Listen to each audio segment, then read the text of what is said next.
Supreme court के आईनी bench में फौजी अदालतों के केस की समाअत कल तक मुलतवी। जस्टिस जमाल मंदोखेल ने रिमार्क्स देते हुए कहा, आइन का आर्टिकल 38 अफवाज के डिसिप्लिन और कारकर्दगी के हवाले से है।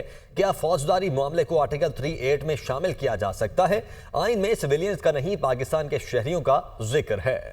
इसी पर बात करेंगे। हसीब मलिक हमारे साथ मौजूद हैं। हसीब, समाअत का हवाल बताइएगा, दोनों के दरमियान क्या मुकालमा रहा?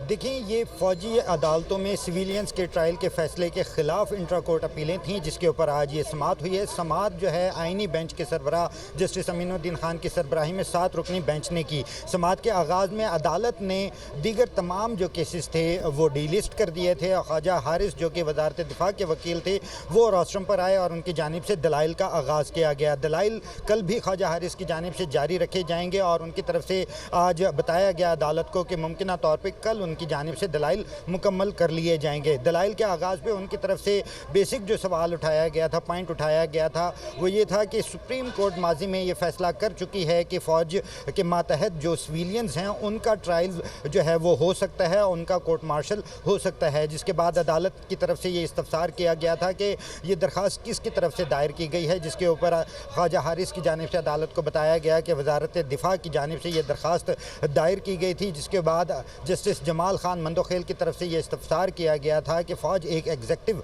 इदारा है, तो वो कैसे जो है ख़ुद फरीक होने के बावजूद वो कैसे जो है जज के तौर पे उस कोई भी केस जो है वो सुन सकता है। जिसके बाद ख्वाजा हारिस की जानिब से ये बताया गया कि इससे मुताल्लिक़ कोई फ़ोरम मौजूद नहीं है, जिसके ऊपर जस्टिस जमाल खान मंदोखेल की तरफ से बताया गया कि इंसदात दहशतगर्दी अदालत जो है वो फ़ोरम मौजूद है। अदालत ने केस की जो समाअत है वो कल तक मुलतवी की है और बाकायदा तौर पर जस्टिस जमाल खान मंदोखेल की जानिब से ख्वाजा हारिस से एक बाकायदा तौर पे एक वैलिड जो पॉइंट था वो भी उठाया गया, सवाल उठाया गया उनकी तरफ से। हसीब मलिक, आप हमें आगाह कर रहे थे।